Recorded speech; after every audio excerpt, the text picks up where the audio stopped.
Buenos días, amigos de Informa Radio y nuestros seguidores de Unidad Hispanista, porque hoy tenemos un tema de leyenda negra, hispanidad, en fin, relacionado con, en este caso, por qué la izquierda está tan obcecada con ir en oposición, remando en contra de los intereses de la unidad española, de la unidad de la hispanidad, de nuestra antropología cultural, de nuestro pasado, de lo importante que fue la hispanidad y que no pone en valor, tiene fobia a la hispanidad, inexplicablemente. En fin, estas cosas. Hoy tenemos con nosotros a José Luis Pozo Fajarnés, doctor en filosofía, profesor en el IES, el Instituto de Educación Secundaria Padre Juan Mariana, profesor tutor en el Centro Asociado de la UNED, de Talavera de la Reina, licenciado en Filosofía y en Antropología Social y Cultural por la Universidad de la UNED también, doctor en Filosofía por la Universidad de Oviedo, tuvo militancia en el Partido Comunista. En la actualidad es investigador asociado de la Fundación Gustavo Bueno, de la Escuela Materialista de Gustavo Bueno, a la que yo no pertenezco, pero admiro, conferenciante y tertuliano en diferentes medios, además de autor de numerosos artículos publicados en las revistas El Basilisco y el Cartoblepas, entre otros. También ha escrito libros publicados en Pentalfa, Antonio Hernández Fajarnés, de Filosofía del Cine, además del titulado ¿Es Estados Unidos un país racista? Y hoy te presentamos aquí un libro nuevo suyo que tiene una pinta estupenda. A mí me encanta porque yo estoy muy...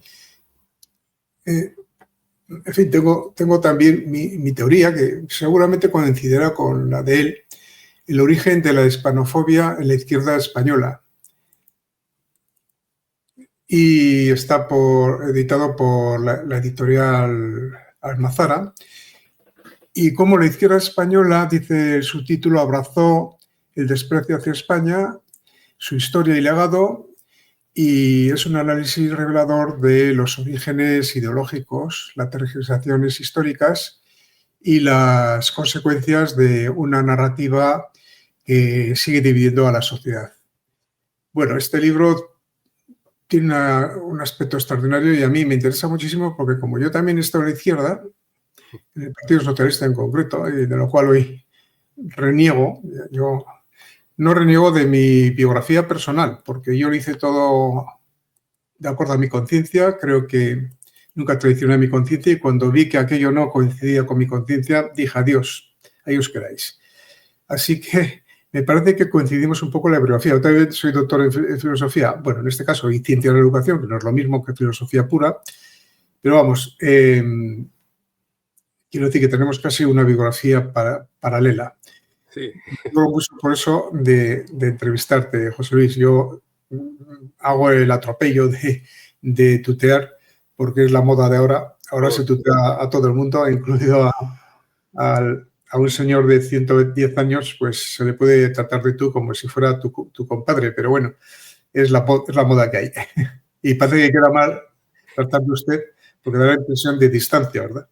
Pero bueno, vamos al grano.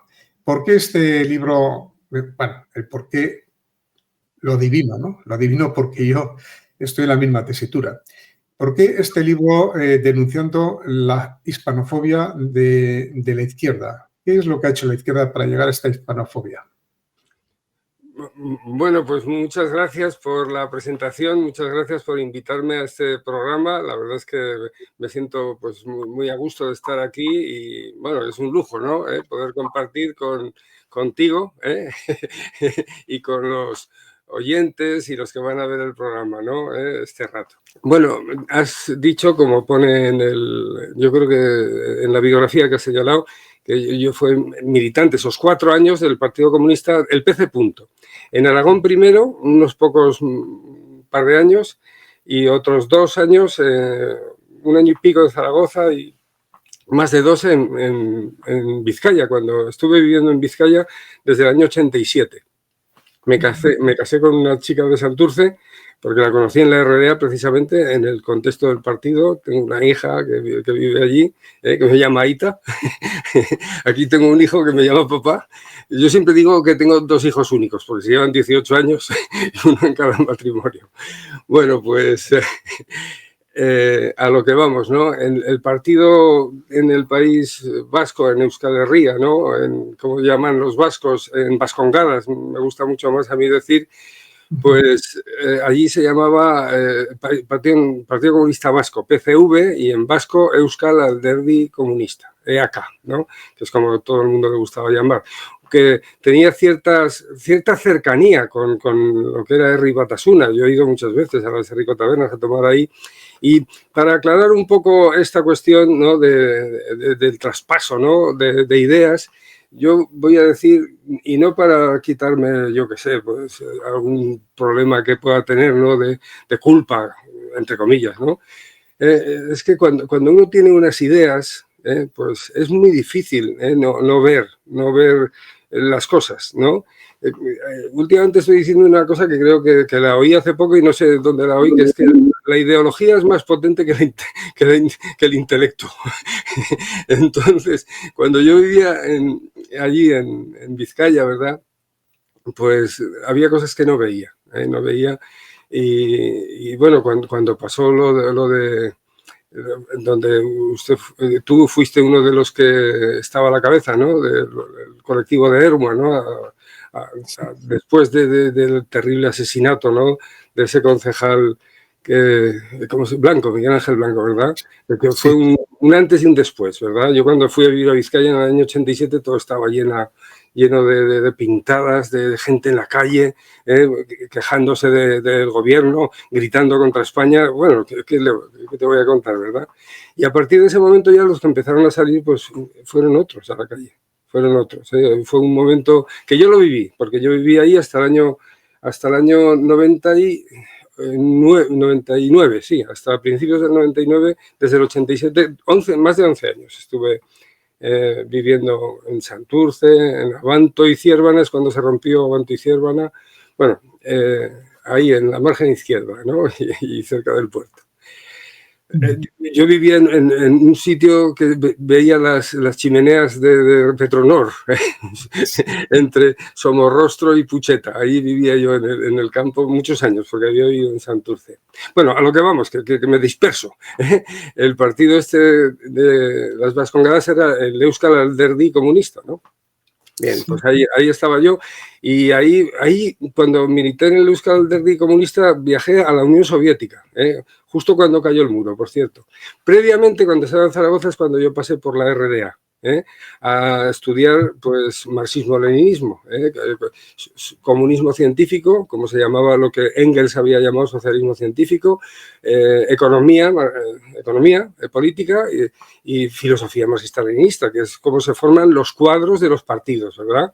A mí me captaron en la Universidad de Zaragoza antes de estudiar lo que ha señalado. Yo estaba en la escuela de ingenieros. Yo era muy mal estudiante de joven, entonces yo siempre fui por ciencias porque no tenía que estudiar. Cuando caí en la escuela de ingenieros técnicos, ahí costaba un poco más que en el bachillerato, pero me dispersé, como era habitual, y ahí me captaron una pareja de chicos que eran del PC. ¿No? Palmira, que era una chica de Ejea de los Caballeros, y un palestino que era su pareja, que es Alejandro. Bueno, el caso es que ahí me metí. Bueno, el tema es que conozco bastante qué es la filosofía marxista, qué es el marxismo, en propia carne y en propia mente, vamos a decir, porque lo tuve que estudiar. Me prepararon para ser un cuadro, ¿no? Un dirigente del partido, pero bueno, cuando el PC. Perdió con el PCE el juicio para arrebatarle la E de España, ¿verdad? Y entonces tuvo que cambiar el nombre y llamarse Partido Comunista de los Pueblos de España. Yo en ese momento, un poco después, salí del partido. Salí casi se puede decir que centrifugado por diversas contradicciones, vamos a decir, en cómo se debían de hacer las cosas. Y bueno, yo lo dejé justo cuando entró a Izquierda Unida, por cierto. Que ahí entró el PCE, el PC Punto, no sé qué progresista, bueno, había varios partidos muy raros, algunos que entraron a Izquierda Unida, Federación Progresista, me acuerdo, el PCOE, creo, del general Lister, me parece que también entró ahí, aunque estoy hablando de memoria. Bueno, estamos haciendo historia aquí, ¿verdad? No, es importante también, ¿eh? Es importante hacer historia para entender los cursos. Así es, sí, porque si no, cuando uno olvida lo que ha pasado, pero no lo que ha pasado interesadamente, ¿no? Sino tratando de hacer memoria y construir un relato que no es el que pasó, porque siempre son relatos, ¿no? Luego hay que contrastarlos con otros porque la memoria es lo que más falla. Siempre la memoria es lo que más falla. Bien, estoy tratando de meterme con algo que te metes perfectamente, bueno, y otros como Pío Moa sobre la memoria histórica, ¿verdad? Que es pura ideología, ¿verdad? Bien, bueno, el hecho de que yo pasara al ámbito de la filosofía, yo quería volver a estudiar cuando dejé el PC, pero es que vi a Gustavo Bueno en la televisión, en un programa que lo sacaban, hasta que empezó a molestar por meterse con el Partido Socialista, pues lo sacaban mucho en la tele. Entonces yo cuando vi a ese hombre, pues me matriculé en filosofía. Me compré el primer Basilisco, no entendía nada, claro, de lo que ahí ponía, y dije, pues esto hay que entenderlo, entonces me puse a estudiar filosofía y luego ya con las redes, pues empecé a contactar más con la Fundación Gustavo Bueno, con el propio Gustavo Bueno, que lo he llegado a tratar, ha sido un gran lujo, ¿no? Durante una temporada de bastantes años, ¿no? Desde en 2009, antes ya había tenido algún conato hasta que falleció, ¿no? Entonces, estar en la Fundación Gustavo Bueno y oírle, escucharle, decir cosas y que él te aclare algunas cuestiones que no... Bueno, en fin, esas cosas que pasaban antes cuando estaba vivo y que siguen pasando en la Fundación.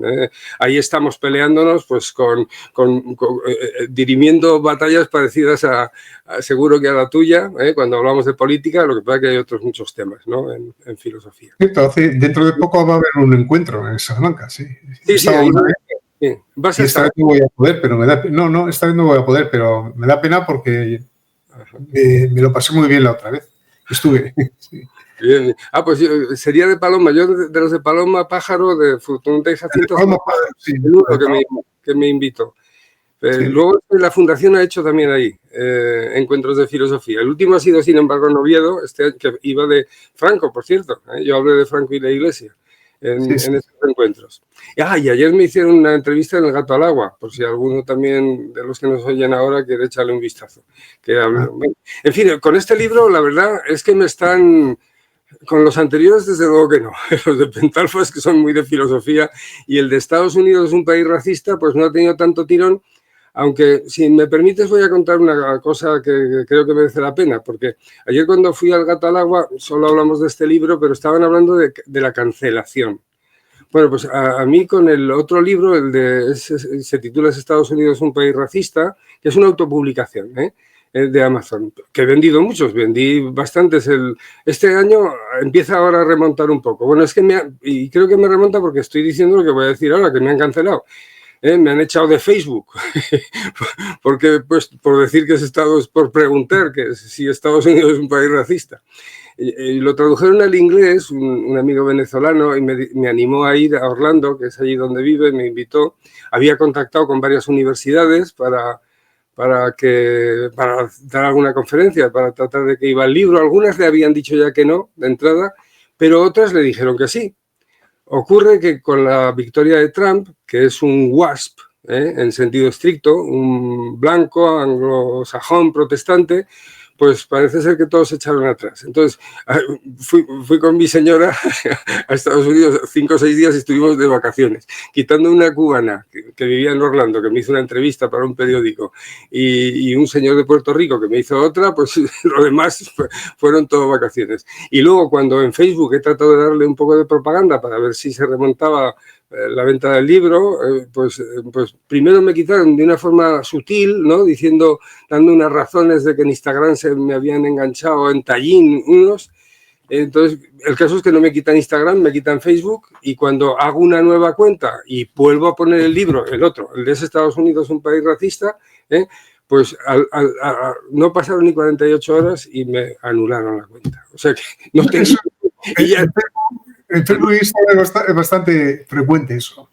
Pues sí. Yo es la primera vez que me pasaba... Afortunadamente ahora Twitter es mucho más relajado. No ponen vetos. Bueno, el caso es que parece ser que ese libro era controvertido y este pues va a ser también bastante, porque cuando yo de este tema hablé en la Fundación hace unos 5 o 6 años y con alguno de los... En la Fundación hay... No todos, no puede ser que todos pensemos igual, ¿verdad? Y más en un colectivo de filósofos o de gente que sabe de filosofía. De eso se trata, ¿no? La filosofía es un mundo abierto al pensamiento. Así es, así es. Y hay algunos que, pues, el marxismo, pues, les sigue pareciendo una doctrina interesante.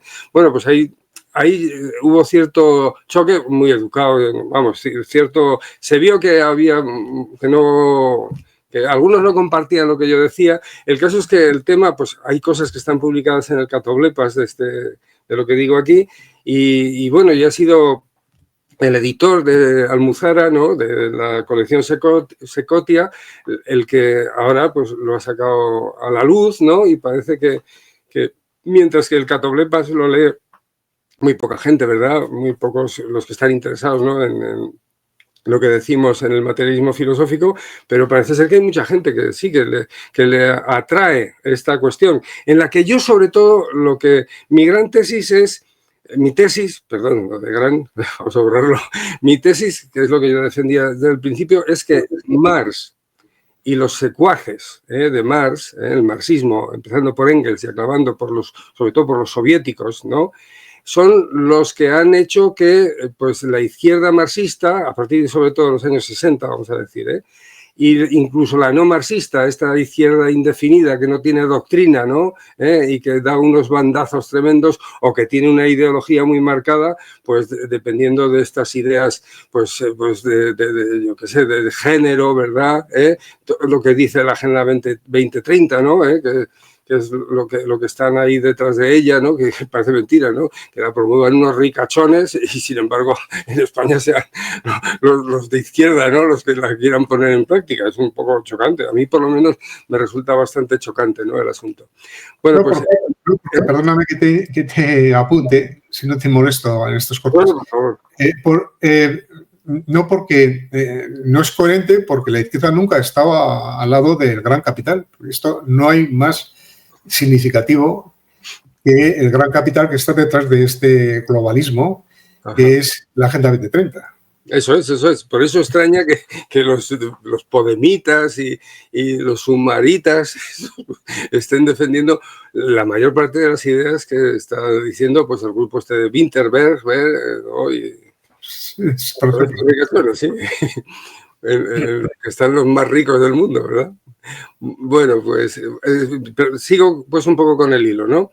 A ver, yo digo, la tesis es esa, ¿no? Que esta izquierda actual, desde luego que es hispanófoba por esta cuestión, pero claro, no solo por esta cuestión. O sea, la izquierda es hispanófoba, vamos a decir, desde hace muchos años, aunque no directamente, podríamos decir, indirectamente. Decir izquierda ya yo creo que también es decirlo mal, porque no hay una izquierda, no hay una izquierda única, sino que, y esto lo hemos visto en España, hay muchas izquierdas, ¿no? Hay un libro de Gustavo Bueno fundamental que es El mito de la izquierda. La izquierda, si decimos izquierda, es un mito, ¿verdad? Entonces, la primera izquierda no tiene mucho que ver con España, más que pues las repercusiones que tuvo, bueno, la influencia, ¿verdad? La primera izquierda española, la que se enfrenta al poder absoluto de Carlos IV, son los liberales, ¿no? Los liberales, muchos de los liberales que estaban en Cádiz, luego los liberales de los años 20, los liberales de los años 40, de la Revolución Liberal. Marx, en sus escritos sobre España, puntualiza concretamente las revoluciones previas al momento en el que está escribiendo sobre España, que es en los años 50, con la Vicalvarada.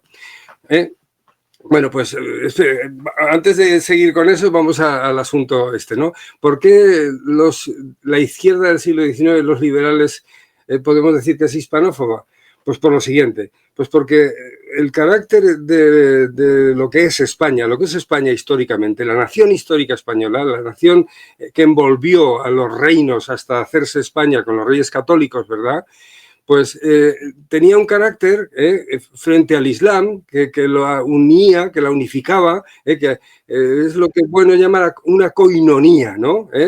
Pues se parece a cuando hablamos de una lengua franca y decimos coiné. Bueno, yo tampoco soy un especialista en lingüística, ¿no? Pero van por ahí los tiros, ¿no? La coinonía lo que hace que los cristianos frente al Islam, ¿no?, se vayan transformando en un imperio, que ahí es donde nace España, por así decir. Previamente los visigodos es una pre-España, ¿no? Pero esta unidad es lo que unifica a España, es el cristianismo católico frente ¿qué? Al arrianismo del Islam, incluso a los arrianos que se acaban de convertir con Recaredo, con Hermenegildo y Recaredo, dejan el arrianismo, se hacen no arrianos, cristianos trinitarios, por así decir, pero claro, el arrianismo está todavía ahí y se lleva muy bien con el Islam, se entienden perfectamente. Esto hablando de ideología, ¿no? Lo que estaba pasando en el siglo VIII, ¿no?, en España.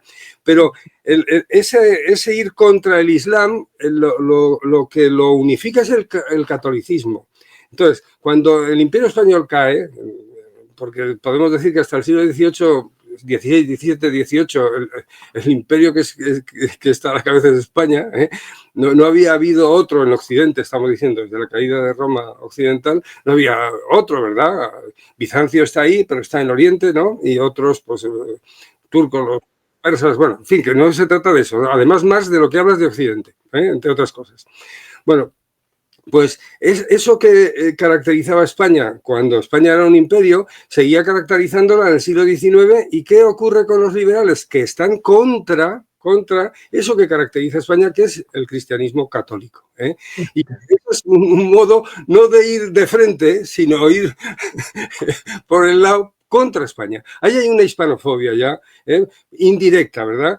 Luego, cuando el marxismo ya, pues a partir de la segunda parte del siglo XIX, ¿no?, la izquierda, anarquista, socialista, luego comunista, ¿verdad?, las distintas internacionales, pues penetran en España, ¿verdad?, el tema social, las revueltas, bueno, todas estas cuestiones, pues a esos liberales de izquierda pues los hacen de derecha. La derecha surge en España pues precisamente de confrontarse a las nuevas izquierdas, a la anarquista, que como la anterior también es hispanófoba en ese mismo sentido.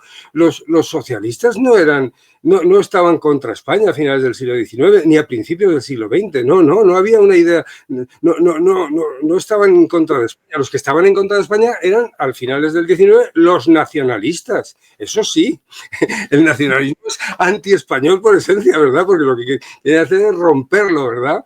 Bueno, aquí está la clave, claro. Entonces, se va a dar una cercanía entre las izquierdas, ya me estoy adelantando mucho, sobre todo con el Frente Popular. Lo que les preocupaba a muchos obispos católicos es que hubiera nacionalistas, que el PNV, que era tan católico, que estuvieran con el Frente Popular. Bueno, de estas cosas hablé en la Fundación cuando hablé de Franco y la Iglesia, pero no se trata de desarrollarlas aquí. Además, el que quiera, pues que pinche, ¿no?, en la Fundación Gustavo Bueno. Bueno, durante la Guerra Civil, pues desde luego que lo que había era pues un anticatolicismo, que es lo que digo, que indirectamente es hispanófobo, por lo que ya he señalado, no hace falta volverlo a repetir. Bueno, ¿qué ocurre a partir de los años 60? Que es aquí la tesis fuerte, que yo quiero defender, que ya se han hecho hispanófobos. O sea, por lo menos esto es lo que yo veo en los textos de Marx sobre España. Vamos a decir por qué. A ver, yo aquí analizo los textos que escribe Marx sobre España, que publica en el New York Daily Tribune en los años 50, cuando se está dando la bicalvarada, lo que Marx menciona como cuarta revolución española.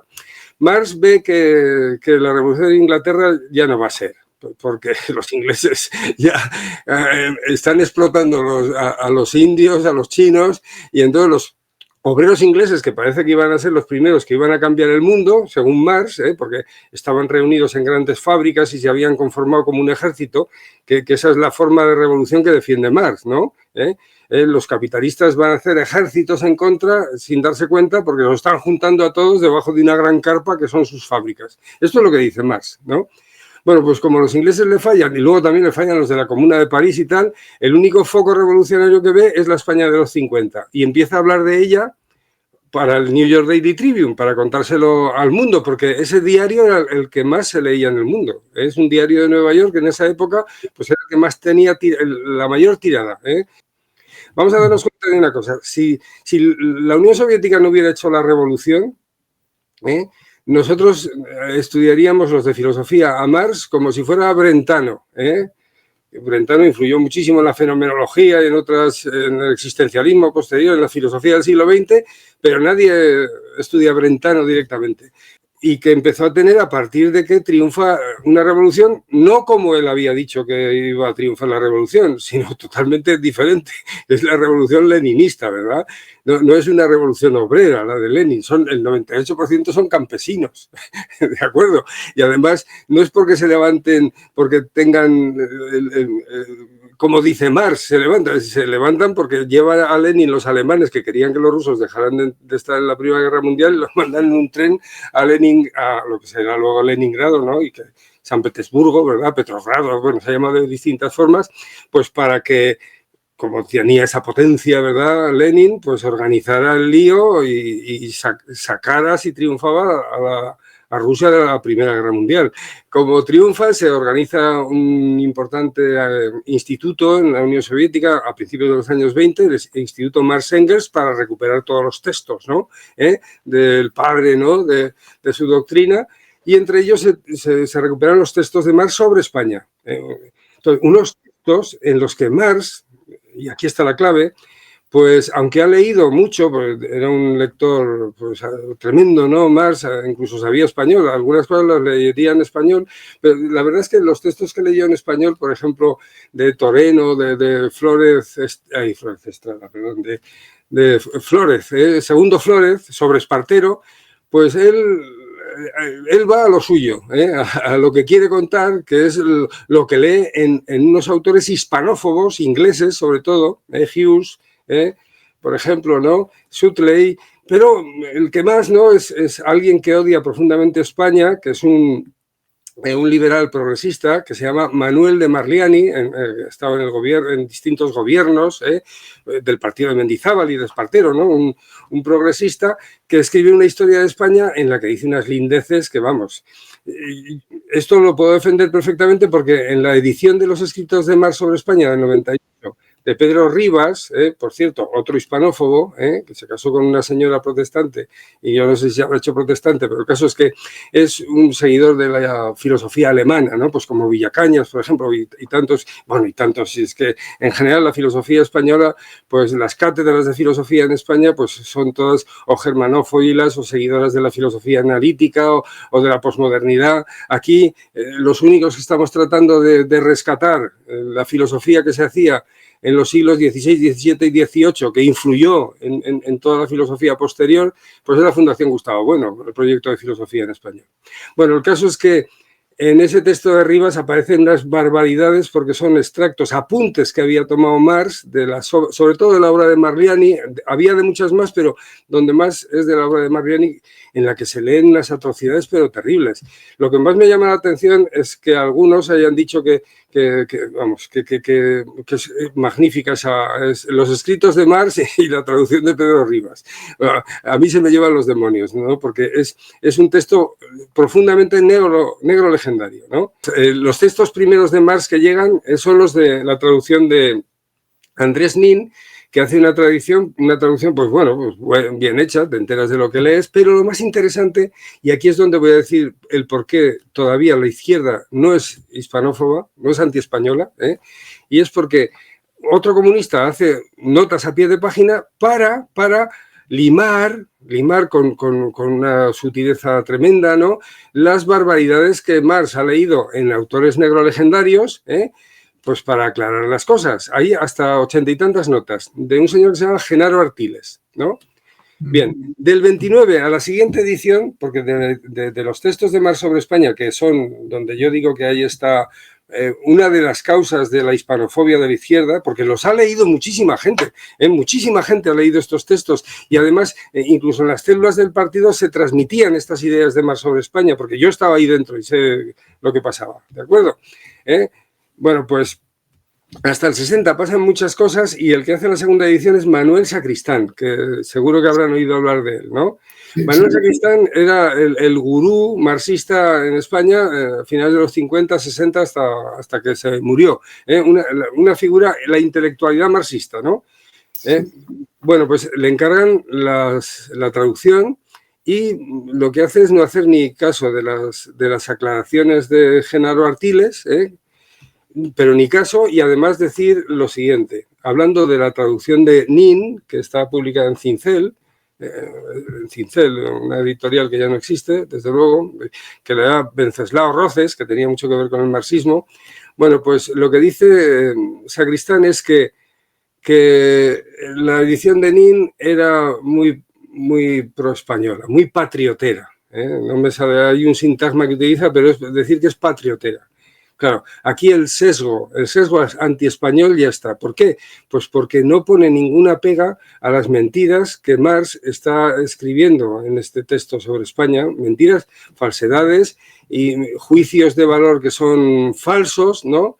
Y además añade una serie de textos que son de Engels y tal, en el cual se siguen multiplicando las mentiras, las falsedades, los juicios de valor anti-español, que repiten de los autores que han leído y que ya no lee nadie. Vamos a ver, ¿quién lee a Suttele? ¿Quién lee a Toreno? ¿Quién lee a Blanco White? No, ¿quién lee a Manuel de Marliani? Lo leo yo. Lo leo yo. Traducción del texto de Manuel de Marliani de 1840 para cotejar las cosas que leen Marx. Los de Sultey, pues no los he conseguido, pero he conseguido otros muchos, y entonces ya me doy cuenta de dónde lo ha sacado y es realmente de esos textos, ¿verdad? Ahora que se lee, no solo en las decenas, vamos a decir, de ediciones donde aparecen textos de Marx, no solo en España, sino también en Hispanoamérica, Claro, por supuesto. En todo el habla hispana estos textos de Marx han llegado para que los lea la gente. Pero además que en Internet, desde antes del año 2000, están los textos de Marx de la editorial Progreso, que es la peor de todas, como vamos a decir ahora. O sea, ha llegado a muchísima gente y esta gente, pues igual que se tragaban las falsedades, las mentiras en el 19, que venían a través de una manera mucho más lejana, porque la gente pues no leía tanto, no estaba Internet, no estaba todo colección, no estaba Iberlibro, ¿no? Uno entra en Iberlibro y pone los títulos de las distintas ediciones de los textos de Marx y ahí están. Pues la gente que lo tenía y ya pues se ha muerto o lo revende, y hay un mercado de los textos de Marx sobre España, pues que está ahí, o leerlo directamente de la red.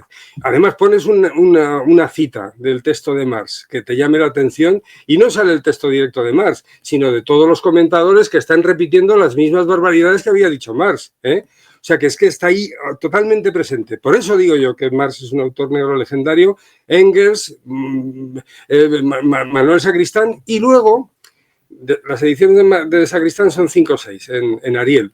Pero luego los soviéticos pues hicieron otras tantas en la editorial Progreso en español. Los soviéticos escribían en todos los idiomas pues para ideologizar, por supuesto, ¿no? Entonces yo cuando estuve en la RDA, en la escuela Wilhelm Pieck de la RDA del año 86, pues yo cuando ya me volvía para España, me compré los textos de Marx sobre España. Entonces a mí me sonaban muchas cosas de las que ahí había leído, pues porque me las habían dicho en el contexto de mi célula, ¿no? Cuando venía alguien a hablarme de la ideología propia del partido, ¿no? Entonces, porque se repiten lo que decía Marx, ¿no? Sobre España. La hispanofobia, y eso luego, ahora sobre todo es porque se lee en Internet y ya pues lo lee no solo los comunistas, sino la izquierda indefinida, bueno, como hemos señalado. Las ediciones de Progreso, y con esto dejo el discurso porque me estoy hablando mucho y así dialogamos un poco, ¿no? Las ediciones de Progreso, las dos primeras que son de finales de los 60, bueno, por ahí, cuando están editándose también las de Ariel, solo tienen 15 notas repitiendo las atrocidades de Marx. sobre todo dos que son las más llamativas. Una, pues que el Imperio Español era un imperio colonial, y las implicaciones que tiene y sus desarrollos, ¿no? Pues de que eran como los ven los protestantes a los que no son como ellos, ¿no? Que trataba a los que vivían en América como animales. Estas son las cosas que están ahí implícitas, ¿verdad? Y luego que el Imperio Español no es como los imperialismos que él está criticando, porque la idea negativa de imperialismo no deja de ser una idea marxista, de Marx y de Lenin. Bueno, con su texto de España frente a Europa es el que le ha dado la vuelta a la tortilla y estamos tratando de la idea de imperio de una forma totalmente distinta, totalmente distinta. Eso es gracias a Gustavo Bueno. Bueno, el otro es que España es un imperio asiático, pues como el turco, como Gengis Khan, ¿no? Que los emperadores, los Austria sobre todo, que es lo que están diciendo todos estos hispanistas, ¿no? En ese momento son sobre todo francófilos, pero también los textos que ha leído Sulte y Hume son ingleses, ¿no? Están en contra, ¿no? de esa época imperial de España, y entonces los Felipes, como le llama Marx, a esa época le llama la época de los Felipes, ¿no? Pues que son como eso, pues como Gengis Khan, vamos a decir. España es un imperio asiático y bueno, ya en el libro defino que la diferencia del imperio español respecto a otros imperios que también han sido pues generadores, utilizando una terminología de nuestra escuela, ¿no? Como previamente al de España, como fue el de Alejandro Magno, que hizo ciudades, porque en las ciudades era donde vivían los hombres racionales y libres, el Imperio Romano, que tardó bastante, pero a partir de Caracalla pues ya eran ciudades romanas y ciudadanos romanos, ¿verdad? Bueno, esto es España desde el principio. Los que llegan, donde llegan, se trata de hacerlos cristianos para hacerlos iguales, ¿verdad? Pues porque la ideología imperial del Imperio Español es la ideología del cristianismo católico, no del protestante, de los de allá arriba. Pues si eso, pueden leer ustedes mi libro, es Estados Unidos un país racista, que está en Amazon, me voy a hacer un poco de propaganda, que es donde cuento de dónde vienen las atrocidades que hicieron los ingleses y que siguen haciendo estos WASP, aunque ahora ya pues tratan de limarlo. No quieren saber cuál es su historia, no quieren saberla, pero hay que contarla también. Sobre todo para pensar el problema que tienen los hispanos ahora mismo, que están subiendo por la frontera. Yo en ese libro lo que hago es contrastar las ideas de Huntington cuando habla del reto hispano. Bueno, que me voy por las ramas, a lo que vamos. Los soviéticos, después de esas dos primeras ediciones, en las otras 3 o 4, 74, 78, 80, por lo menos esas seguras, hacen 124 notas al final, para abundar en la idea de España hispanófoba y negro legendaria. Bueno, ¿por qué se ha hecho la izquierda española hispanófoba? Pues porque ha ido de la mano del nacionalismo desde hace mucho tiempo, que odia a España, porque ha leído lo que decía Marx, y bueno, y puede que haya otras causas añadidas, pero desde luego que la que yo denuncio con mayúsculas en este libro no puede dejarse de lado. Eso, bueno, por ahora voy a parar, que no hago más que hablar. Perdóname, Ernesto. No. Claro, a esto nos añade también la modificación cognitiva, que va relacionada con el gramscismo, es decir, el planteamiento de Gramsci de que había que modificar la hegemonía cultural anterior previa, que es la que ponía barrera para el avance de las ideas revolucionarias comunistas. Entonces, que había que modificar el sustrato cognitivo anterior, previo de la sociedad, para hacerla más accesible a las ideas marxistas-leninistas. Sí, Gramsci, la verdad es que es la gran revolución gramsciana. Por cierto, Gramsci estaba muy cercano a la Iglesia, al catolicismo. Yo creo que se terminó convirtiéndose, ¿no? Y yo qué sé. Pero bueno, sé que tiene una trayectoria así, ¿no? Y además Gramsci en lo que va a influir enormemente es en lo que, por lo que el partido en el que yo milité, pues se fue del PCE. Gramsci es el gran gurú de transformar el partido de nuevo tipo expresado por Lenin, funcionando por células pequeñas que no se comunicaban entre ellos, por una cuestión que es más o menos lo que está señalando, de agrupaciones, ¿verdad? Agrupaciones, el cierto entrismo en otras agrupaciones, pues como grupos de vecinos, todas estas cuestiones que vienen de la idea, lo que se vino a llamar a partir de... Se hizo famosa en España con Carrillo el eurocomunismo, ¿verdad? Que después de Gramsci, pues hubo otros, pero el más importante es Berlusconi. No me acuerdo ahora cómo se llamaba el italiano. Me ha salido Berlusconi, perdón. No me acuerdo ahora cómo se llama la cara más conocida del eurocomunismo. Bueno, ya me acuerdo. Empezaba por B, eso desde luego. Por eso me ha salido Berlusconi. Bueno, en España, Santiago Carrillo, desde luego, ¿no? Claro, en España esas ideas de Carrillo fueron contestadas, pues, ¿por quién? Pues por los que tenía más cerca, ¿no? Dolores Ibarruri, aunque Dolores Ibarruri cayó, pero sobre todo su amigo íntimo Ignacio Gallego. Yo he estado con Ignacio Gallego en una mesa y él contándome cosas parecidas a las que pone en los escritos de Marx que yo critico, ¿verdad? En la sede del PC. de Madrid, que era un edificio lleno de baldosas que se caían, por cierto.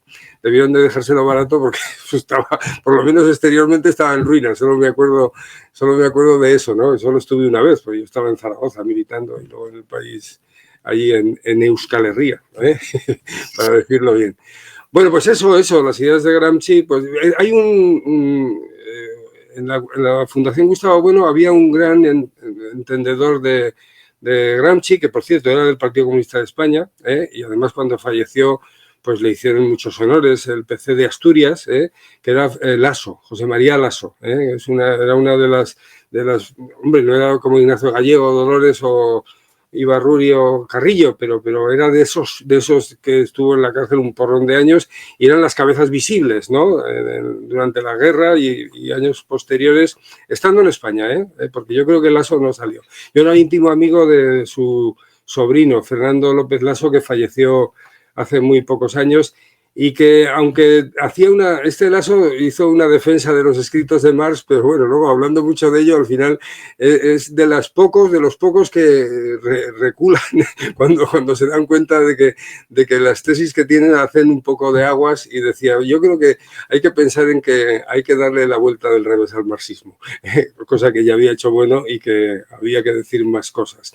Bueno, a lo que vamos, la verdad es que el ideario de Gramsci pues se ajustó a los tiempos, ¿no?, que estaba viviendo el comunismo de decadencia, pero no han tirado para adelante, porque ¿dónde está? Ya no hay comunistas. Es que los comunistas de ahora, desde que cae el muro de Berlín, es que ya no hay razón de ser. ¿Cómo puede haber comunistas? No, a mí no me cabe en la cabeza. A mí se me cayó el muro de Berlín encima, yo estaba ahí. Entonces, estos nuevos que vienen ahora a decir que son comunistas es que no saben lo que están diciendo. Pero sí es que es imposible hacer una revolución como había dicho Marx, pero tampoco como lo había dicho Lenin. En ningún sitio.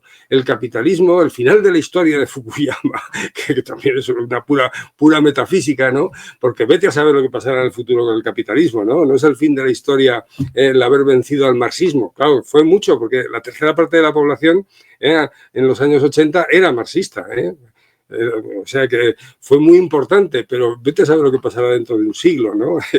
Es ajustarse a lo que había dicho Hegel, que es pura metafísica, como lo que dice Marx, que es pura metafísica. Es casi lo mismo decir que se ha acabado la historia porque ya está funcionando de maravilla y ya sabemos cómo son las cosas, que es el final de la fenomenología del espíritu de Hegel, o decir que el final de la historia es el cielo en la tierra de Marx, porque ya es la humanidad sin explotación. Es pura metafísica, es puro idealismo, lo que están diciendo Hegel, Marx, ¿no?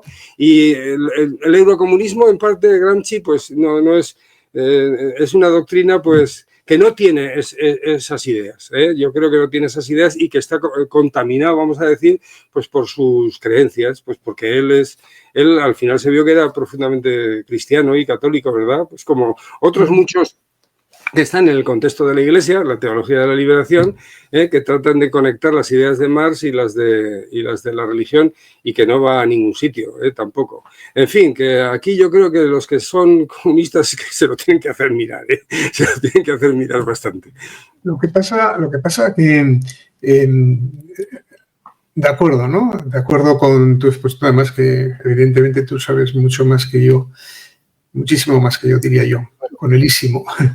Pero yo sí, estoy convencido de que lo que comentas es así, de la evolución de la izquierda, diríamos, estudiosa, que sabían de lo que trataban, ¿no? Que sabían del marxismo, que habían leído El Capital, pero hoy es que no lo acabo de ver que esta gente, esta nueva izquierda, de predicamento modernista, posmodernista, diría yo, mejor dicho, haya leído una sola línea del Capital. Yo creo que esas influencias de Marx sobre esa izquierda realmente son absolutamente inexistentes, a no ser por la tradición previa, ¿no?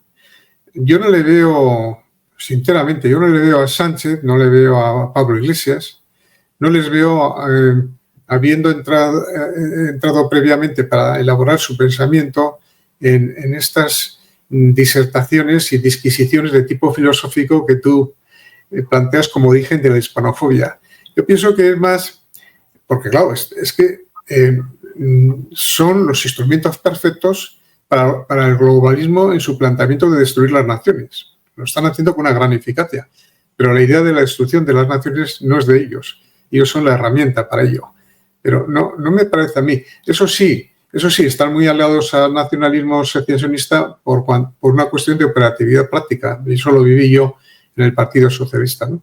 Había que pactar con el PNV como sea y con Pujol en su momento, porque eso les posibilitaba entrar en los gobiernos autonómicos y entonces tener más poder.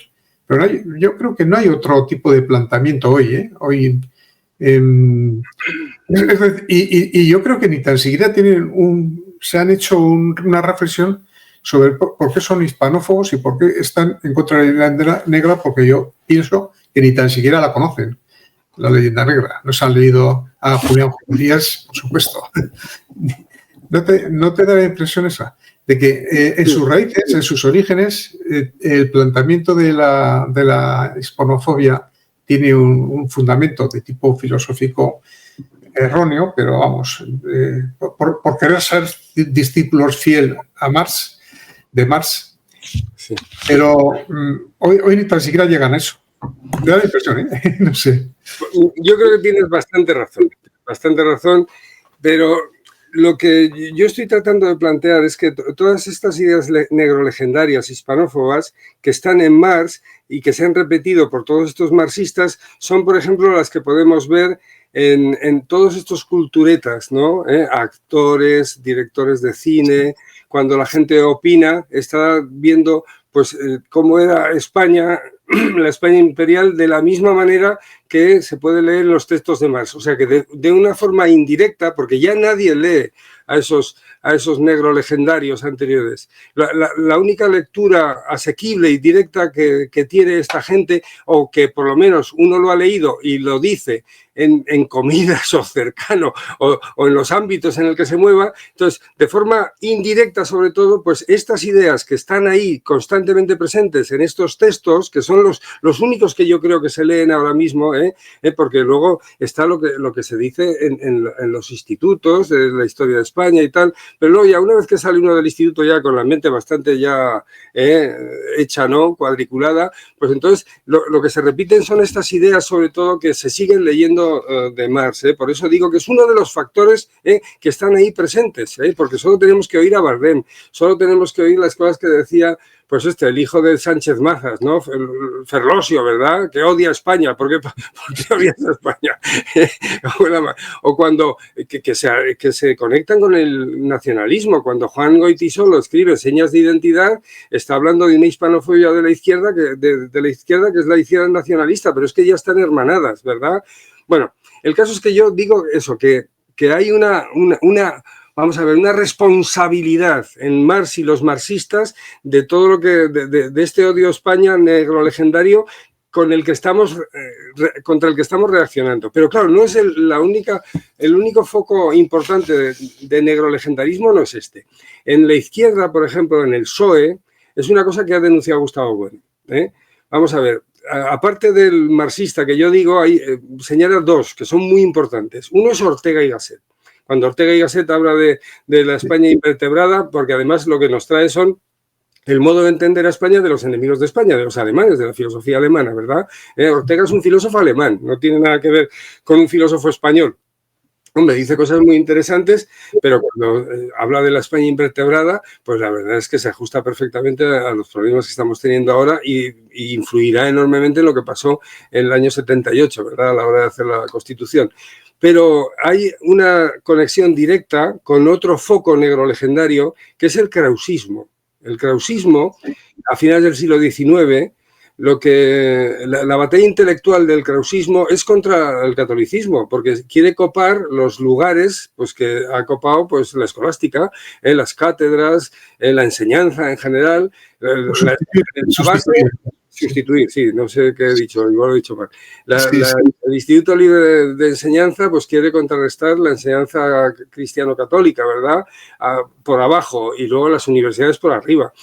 Yo cuando hice la tesis tuve que estudiar esas cosas y las batallas en las cátedras, pues para que hubiera unos u otros en los tribunales eran adentelladas, pero es porque el krausismo quiere copar ese krausismo que es profundamente alemán, protestante, de origen protestante, porque Krause no deja de ser un kantiano y Kant es un protestante, pero vamos, como su madre, ¿no? Del pietismo, de lo más ortodoxo del protestantismo. Además que la filosofía de Kant es así, es un individualismo, pues como en parte todo el racionalismo, ¿no? Es el colofón, la seña máxima del idealismo individualista vía filosófica y vía religiosa, por así decir. Bueno, el krausismo ese sigue estando presente y lo que denuncia, bueno, es que se deja de lado el espiritualismo del krausismo, porque el krausismo pues hablaba de que era anticatólico, pero al final te mueres y eres un espíritu que va a estar por ahí.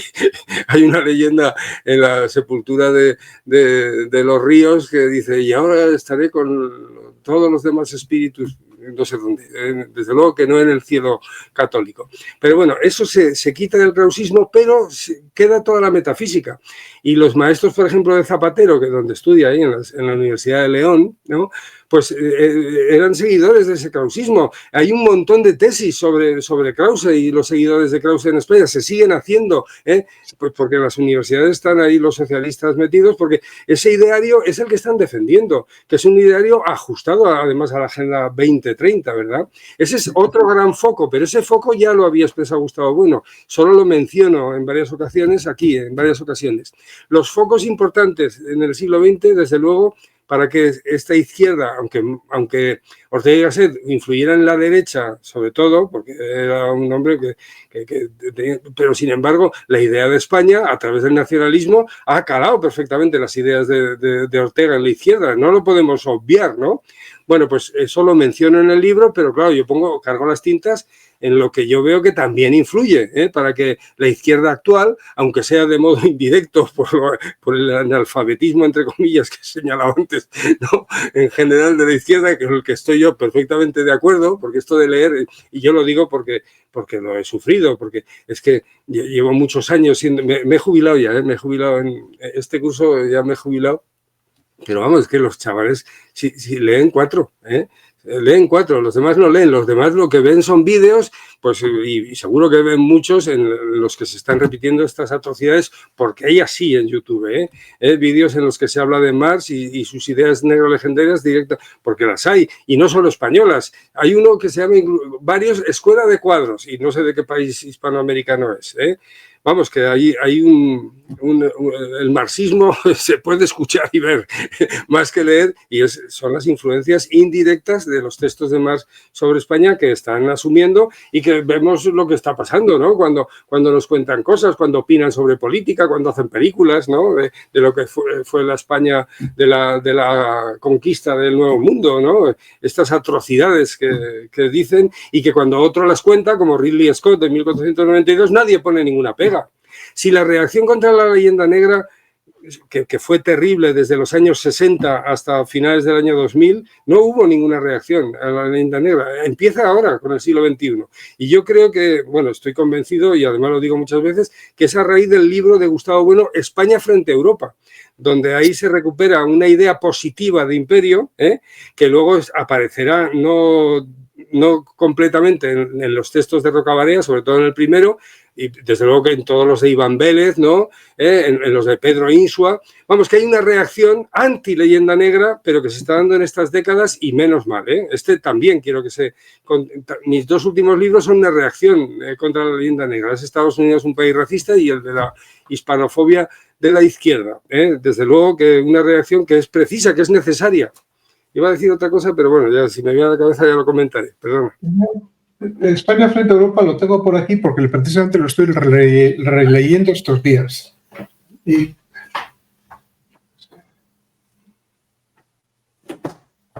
pues mira, lo tenía ahí encima de la mesa. La nueva edición, la de las lo recomiendo vehementemente, ¿eh? A todo el mundo. Lo estoy releyendo es por segunda vez. El dibujo, ¿sabes cuál es, no? El de la portada. No. Si lo inclinas, la cabeza de esa diosa es España, el brazo es Italia, es el Imperio Español en Europa. Es el Imperio Español en Europa. Muy, muy interesante. Cierto, sí. Y, en fin, pues estamos terminando el tiempo porque normalmente los programas míos son de 1 hora. No sé si quieres añadir alguna cosa más. Pues no, vamos a ver. Aparte de decir eso, yo también trato de desmontar la doctrina marxista, pero no vamos a entrar en eso porque tendríamos que decir muchas cosas, ¿no? Trato de desmontarla señalando pues que las ideas marxistas, más que él trata como si fueran conceptos perfectamente expresados, lo que es una clase, lo que es el cambio revolucionario, lo que es el esclavismo, lo que es el servilismo, todas esas cosas también trato de desmontarlas, ¿eh? Pero esas cosas están en el libro y ahora no podemos desarrollarlas porque nos iríamos demasiado. Y nada, simplemente te quiero dar las gracias, ¿no? Por traerme a esta ventana al mundo, que es tu programa, y que, bueno, que cuando quieras estoy a tu disposición, a tus órdenes, vamos a decir. No, pero no, las gracias las tengo que dar yo. Este es mi programa y yo creo que la radio en su conjunto es un ámbito de libertad y de pensamiento.